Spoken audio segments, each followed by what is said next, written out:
listening to The Breakfast Show here on Faith FM. We are going to be jumping into, very soon, an interview with Maria Angioli, all things the mind with our psychologist specialist. We're going to be asking and answering the question, or attempting to answer the question, is the social media ban working? Have we successfully kicked the kids out, and is it doing good things for them? And Dan, what are we going to be looking at in positively different news? We are going to review the Christmas party that we ran at our house last night. Awesome. So we'll be getting a report from that, and getting a little bit, picking up a little bit how we can be a blessing in the Christmas period as well. But look, before we do any of those things, producer Shell needs to hand us a new quiz question. From Lamentations 3, verse 27, fill in this blank. It is good for a man that he bear the blank in his youth. It is good for a man that he bear the blank in his youth. What should he be bearing there? Fill in this blank from Lamentations 3:27. Our text line number is 0491 064 669. Lawson's got it correct. And I'm going to have a stab in the dark. No. It was literally a stab. It was a stab? It was literally a stab. He put sword. Bear the sword? Well, it's not. I'm glad the Bible doesn't say that a man should bear the sword in his youth. But look, I don't know. I'm stumped. This is actually a tricky one. There is a very... Jesus actually appropriates this quote and adds a very beautiful mercy gospel element to it in Matthew chapter 11. So it's a cool one. It's a cool one. If you know the answer, 0491 064 669. Was that the clue that got you across the line? Matthew 11, that was the clue. Yeah, good on you. Hey, 0491 064 669. Do you want to read that one more time for us, producer Shell? Fill in the blank. Lamentations 3:27. It is good for a man that he bear the blank in his youth. Awesome stuff. Hey, Dan, tell us about your Christmas party, bro.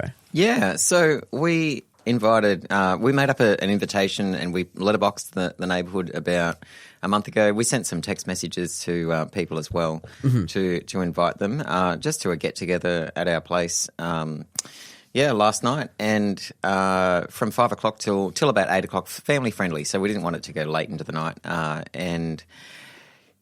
We put on a meal. I'm going to kind of describe the logistics of what we did and a bit about the outcome as well. Yeah. But the reason I'm sharing the logistics is to give ideas. Like, this is something that you can do to be a blessing to your community. And look, it's a blessing.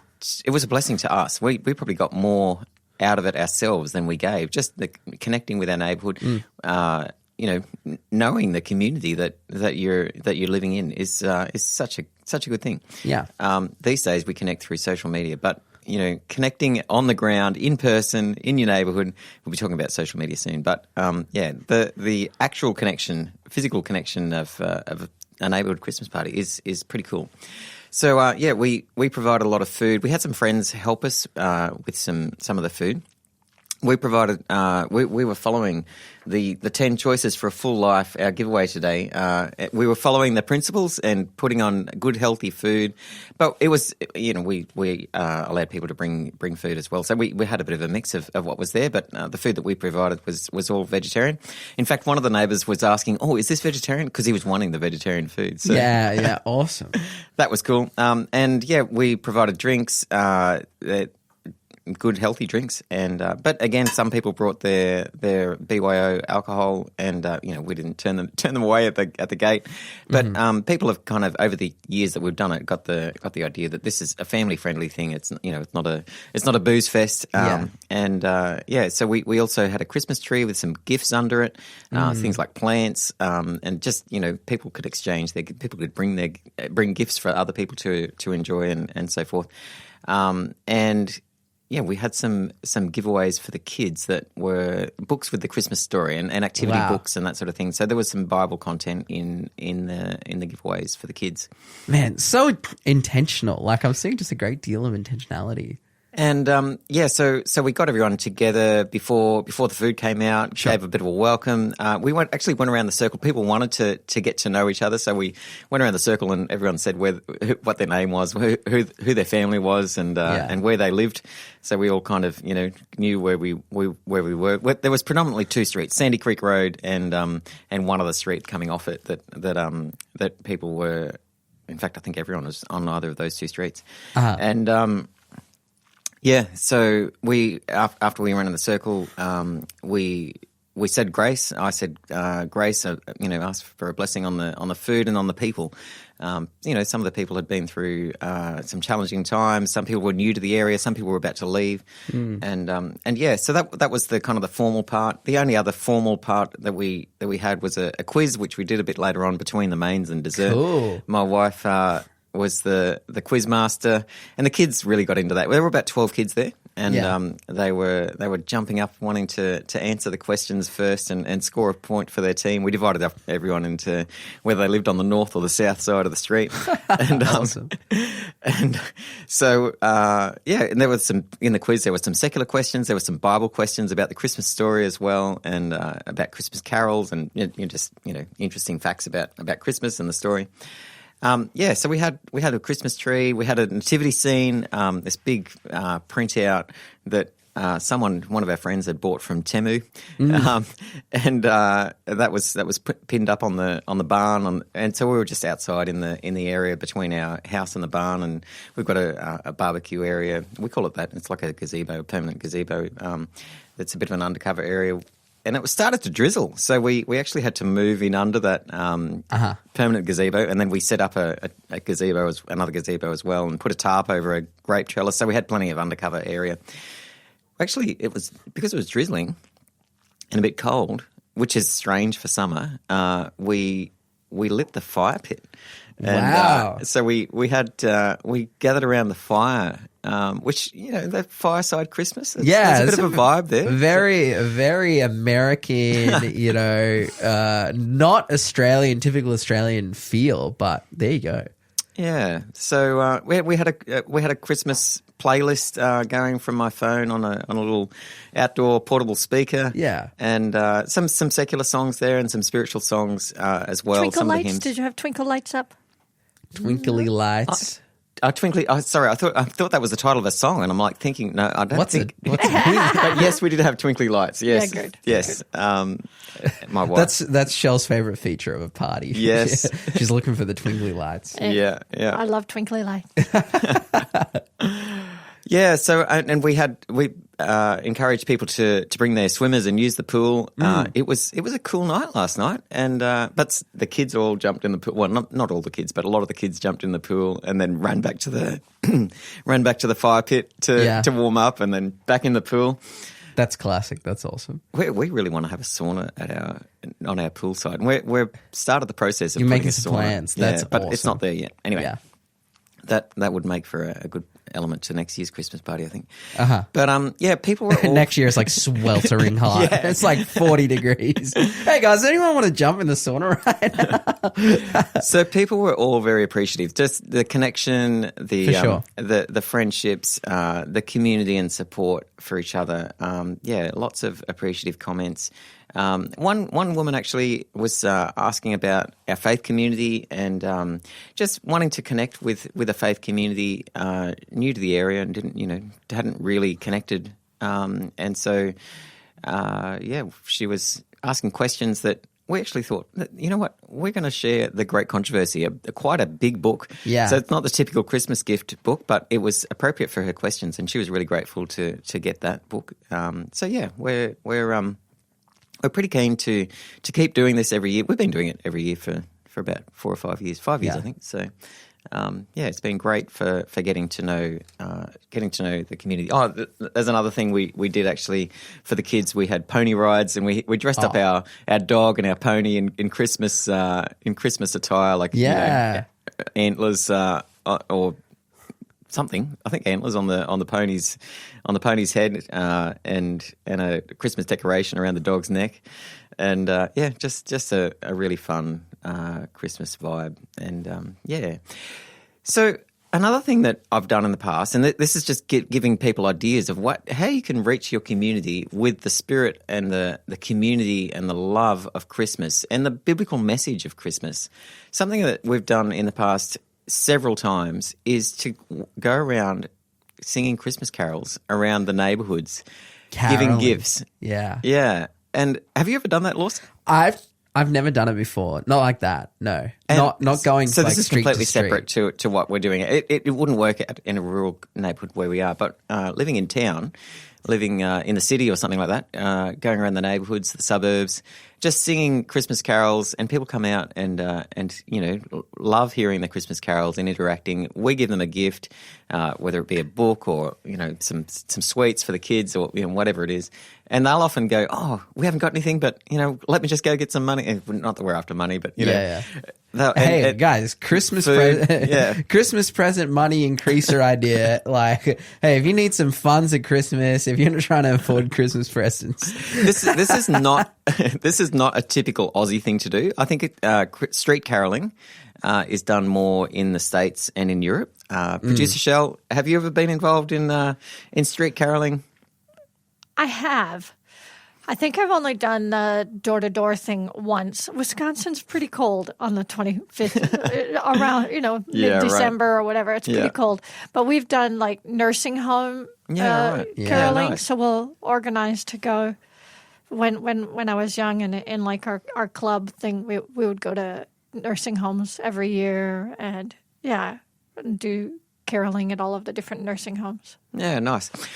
One thing I have to say from the event that we had last night, we actually had. So I spoke about our neighbourhood Christmas party yesterday morning on the breakfast show. One of our listeners heard me talking about it and turned up. He's already been involved in the Faith FM breakfast show. Brenton, shout out Brenton, shout out Brenton. But I can say someone heard on the radio and came to the event.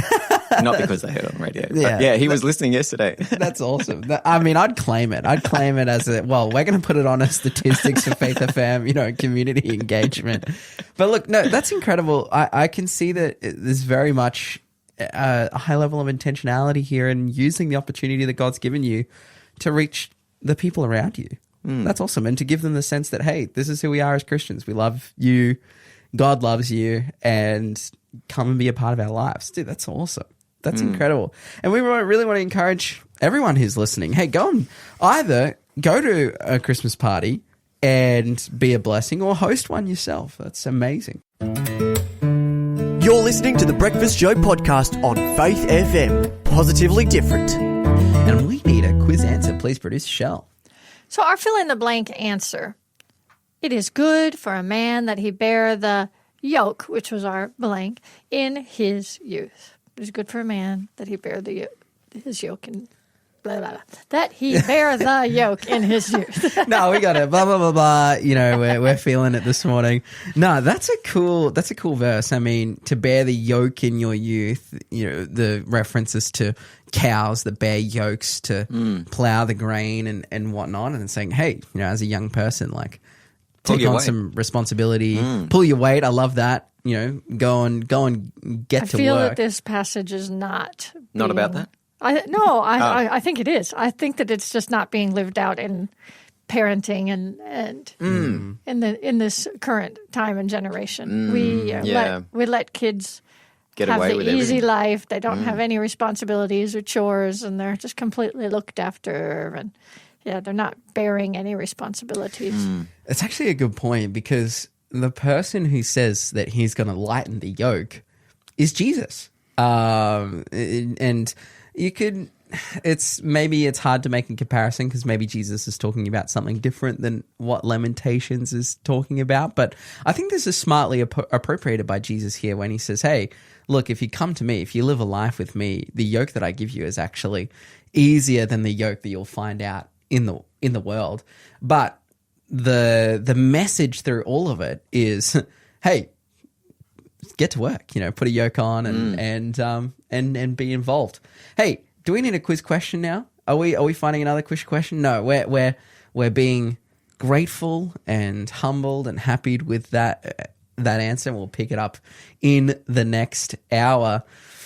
I want to talk about the social media ban. It's been 7 days since, D-Day, December 10th, when social media was banned for under 16s, and they woke up on that fateful morning and were met with the message that they had been identified as an under 16, and if they wanted to continue on social media, they would need to prove their identity and their age. If they could not, then that was goodbye to their social media accounts. Now, there's been a few different things that have come out of this, a few different scenarios that have come out of this. Before you get to that, I was actually I wasn't really following it very closely, and I was thinking I'm going to lose my social media. Like it's coming up soon. I haven't been asked to verify myself. I guess I might lose it, and I didn't really care, to be honest. Yeah. So I think there were quite a few people in that same category, like people posting on Facebook. I saw, all right, I guess this is it, guys. See ya. See ya. And then the next day they were like, oh, yeah, hey, what's that? They're sharing a picture of their breakfast or something like that. And the reason is because, the social media companies smartly went through and they saw, hey, is your account older than, being made in 2020? What's the content? It knows. It can draw a picture of who you are through, it has an algorithm essentially of you. It has a digital profile of who you are. And it could correctly guess, or as good as it could, guess your age. And that's kind of what happened is that, a lot of people I've had my Facebook account since 2010, I think. I've had my Facebook account since I was actually too young to use Facebook, which is the terms and conditions of Facebook is that you should only have a Facebook once you're 13.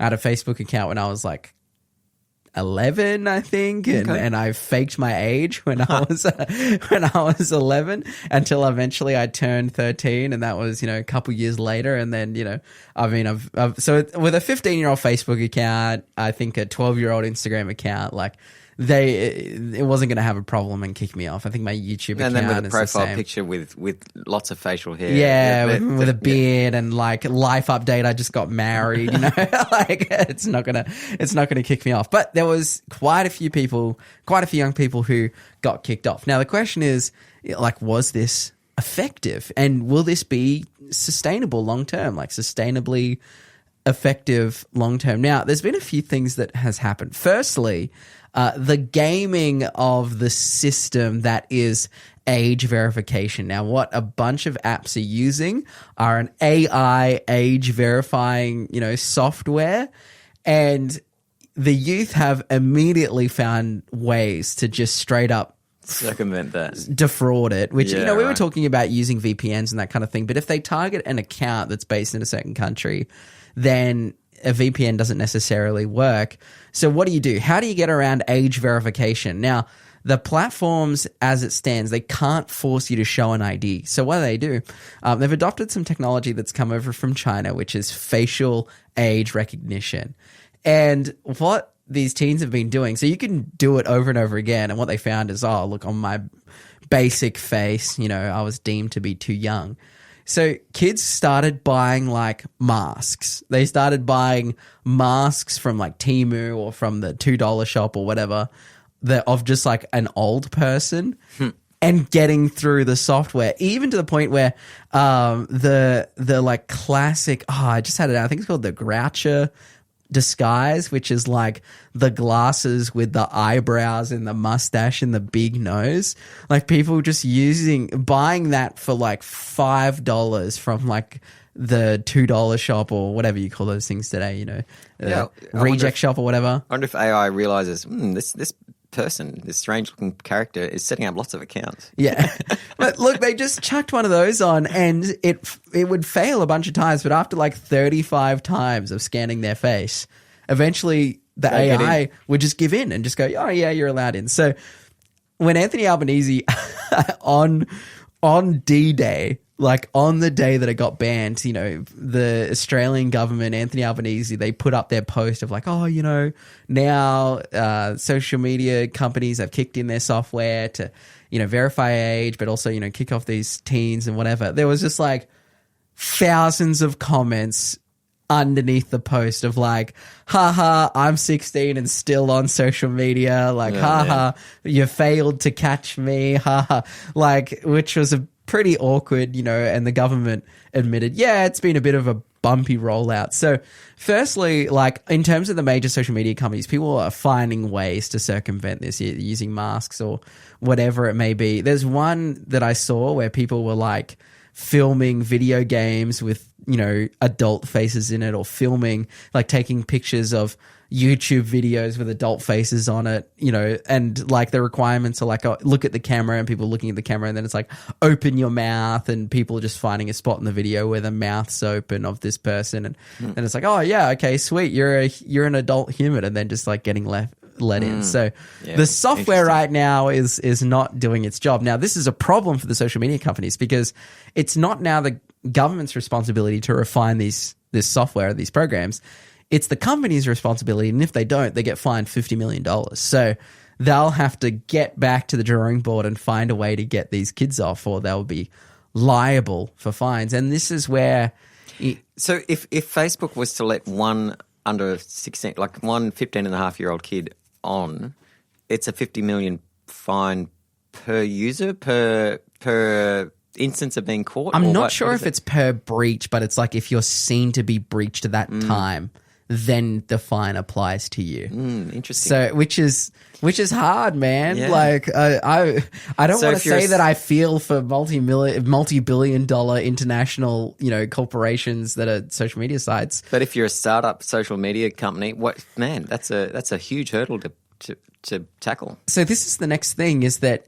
So for these companies, it means that they're going to have to invest like millions of dollars into working this thing out. Like it's going to be an ongoing cost because these young people with, let's just be real, like young people, it's like all you have to do is go to school and learn. And if you're in a good household, like do your chores. Like there's a lot of extra free time that you have as a young person. And if you want to just go hard at circumventing social media, like age, verification software, like I think a lot of these young people will just go hard at doing it and then sharing their methods with others so that they can do so as well. Now, for others, the other solution has been just finding alternate social media sites. There's one in particular that people have been now using. It's called Lemonade, and it's essentially like Instagram. It's pretty much the same. It wasn't included in the social media ban because it's so small time. Like this is a tiny app. But now it's reaching the big time. That's right. In the Australian social media charts, it's like, in the app download charts, it's like hitting, its peak because all of these under 16s are getting on it.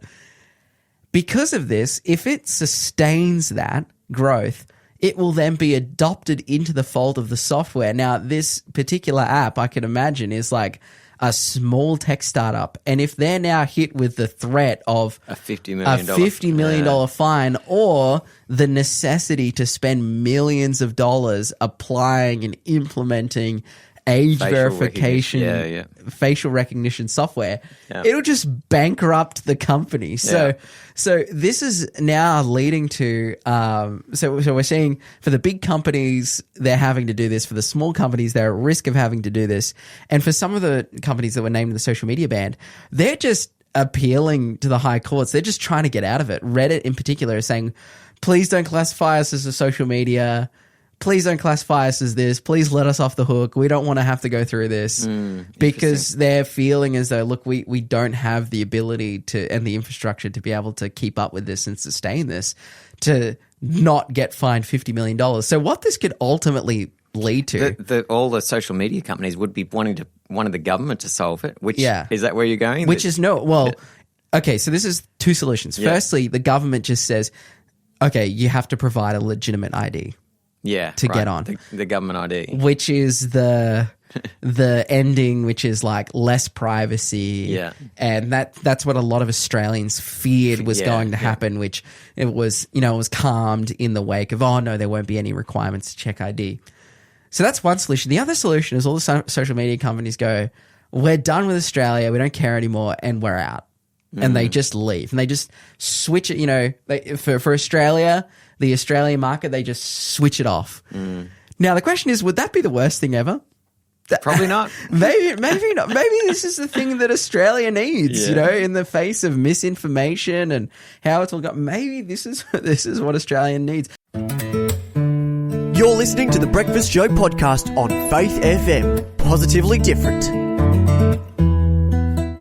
And right now we are jumping headfirst into an interview with Maria Andrioli, all about, well, our children, our mental health, and, hey, screen time. What should we do with the devices? Maria, how are you going this morning? Hey, Lawson. I'm going good, thanks. How are you? Oh, mate, well, I am fantastic, and I'm super keen to jump into this topic. We've just literally been talking about the social media ban, 7 days on, you know, and whether it's working. And a big element to that is obviously what they were trying to achieve through a social media ban, which is that they had seen that social media and, you know, screen time related to that had been causing some issues in the lives of young people.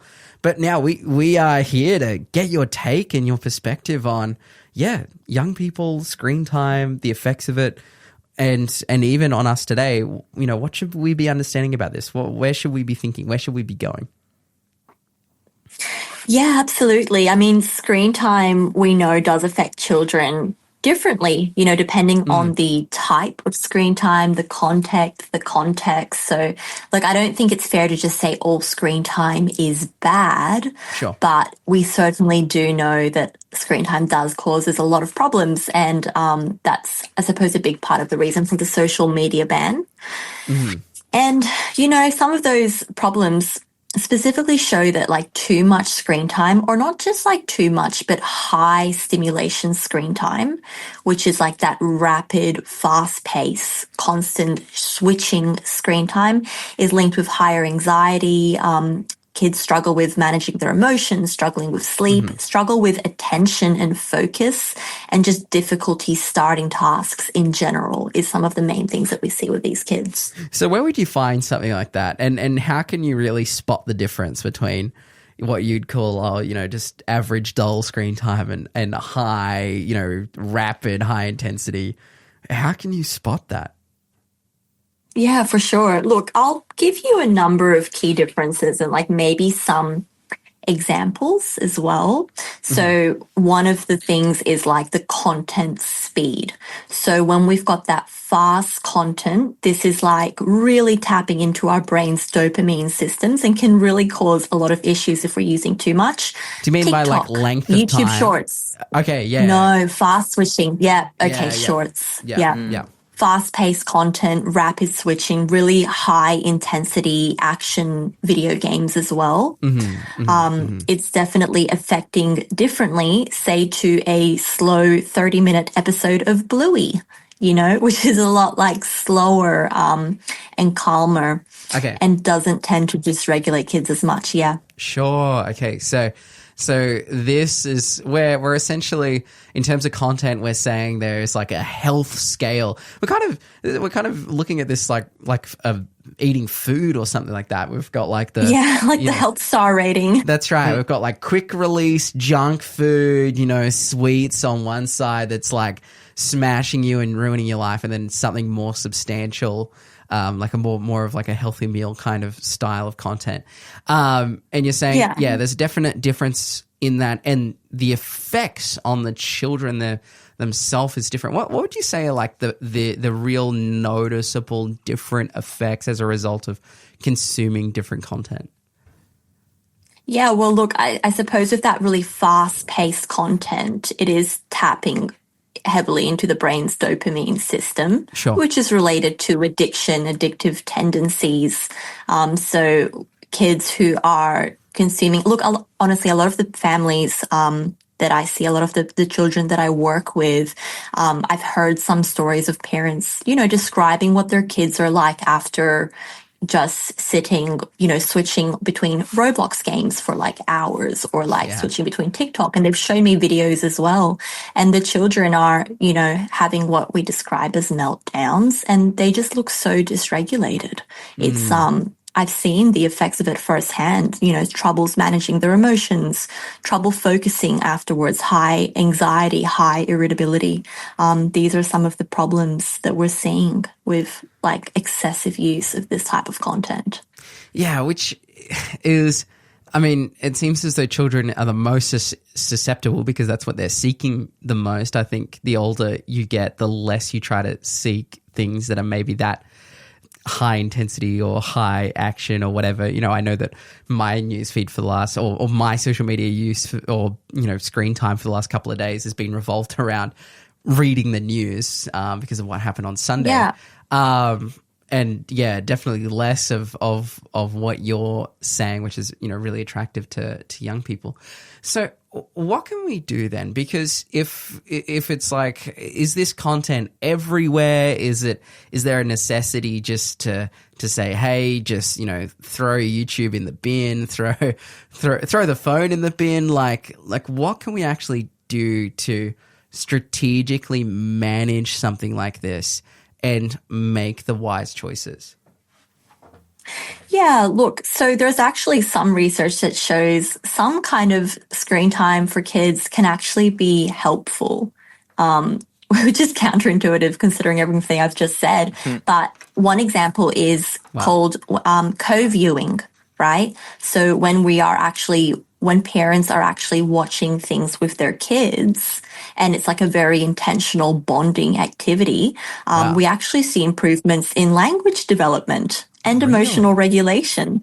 Yeah, which is crazy. But I guess it's that kind of shared experience, and it's a learning experience. And when it's the right type of content, it's actually a positive thing. So look, I wouldn't say all kind of media is just inherently bad. It's a type of media. But yeah, look, approaches, you've asked about what we should do, right?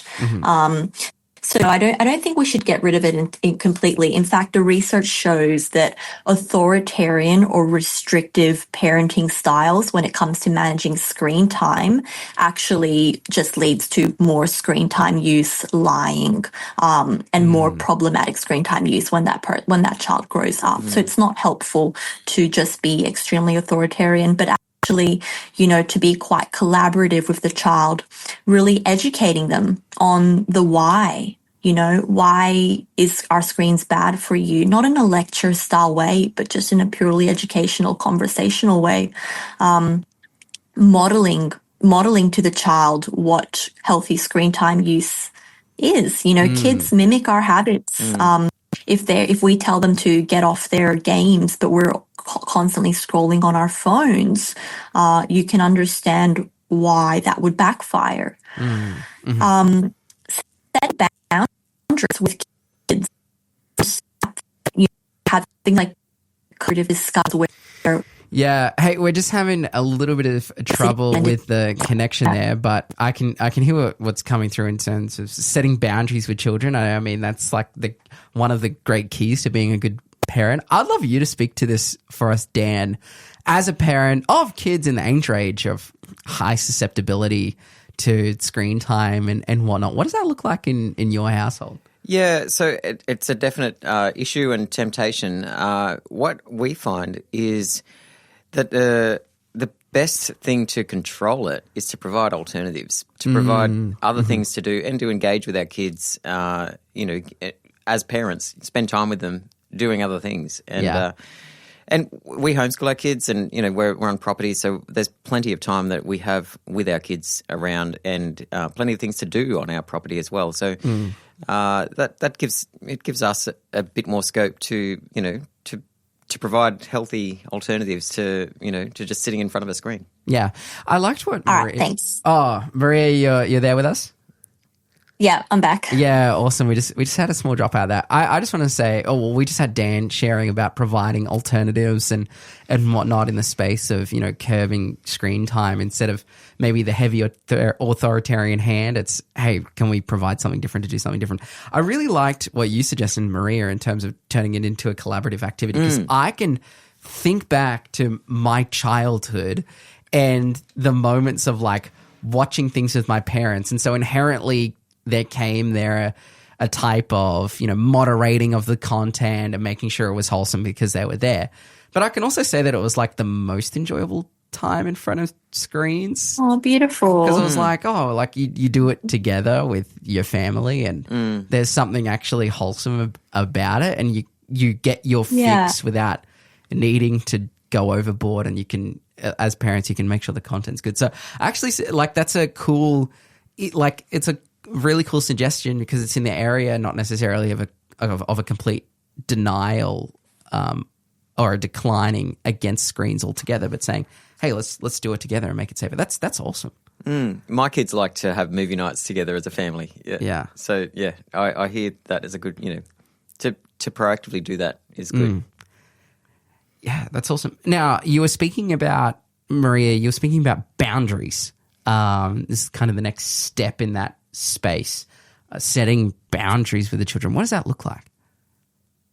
Yeah, so it's back to not being authoritarian but being collaborative, right? Sure. And actually, obviously, as a child gets older, actually involving them in the discussion of how screen time is used, when they should be using it. There's actually a lot of cool templates online that you can just download for free that are just digital family contracts, which, open up the discussion for technology habits at home, and also invite like tweens and teens into discussing what it is that they feel they should be doing, how they should be moderating. It's a really cool way for parents and kids to sit down and set some boundaries together and have some kind of mutual agreement on how screen time is used. But yeah, it's the importance of boundaries done in a collaborative way. Just offering them, different choices when it comes to their screen time and how they want to use it, but at the same time being firm on this is not just something that we do 24/7 either. Another important thing is just consistency.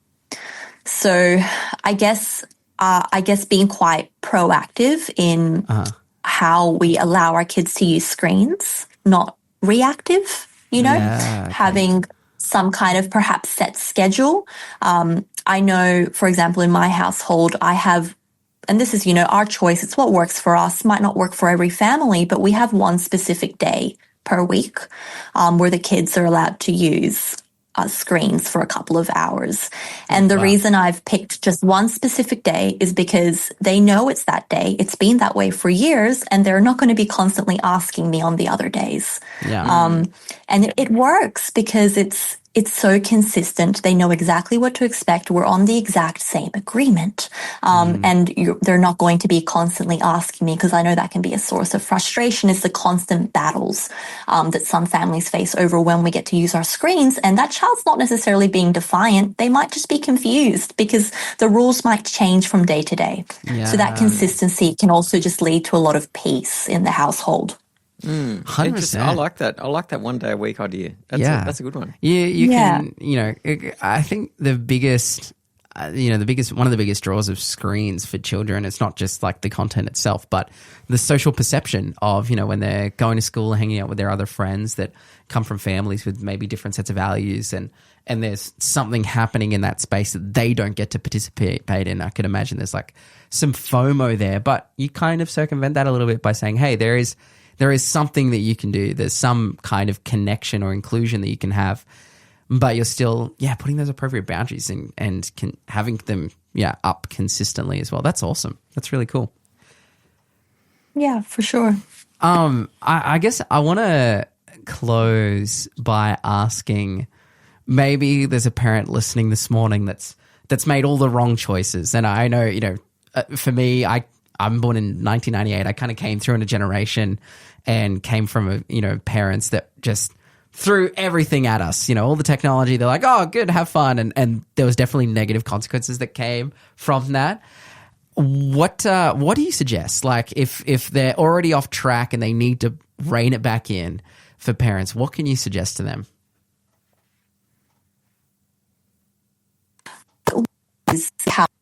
Households,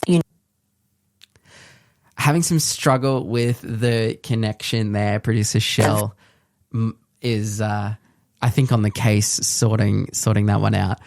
But yeah, I mean, this is a massive question because sometimes it can feel a bit Like, I know for parents, it can feel a bit, oh, well, it's too far gone already. And it's so overwhelming to deal with the constant requests or the bad behavior that comes from restricting it after I already let them do it. Maybe a question for next time. Thanks for being a part of the Faith FM family. Join our community on Facebook or get in touch at 1-800-FAITH-FM.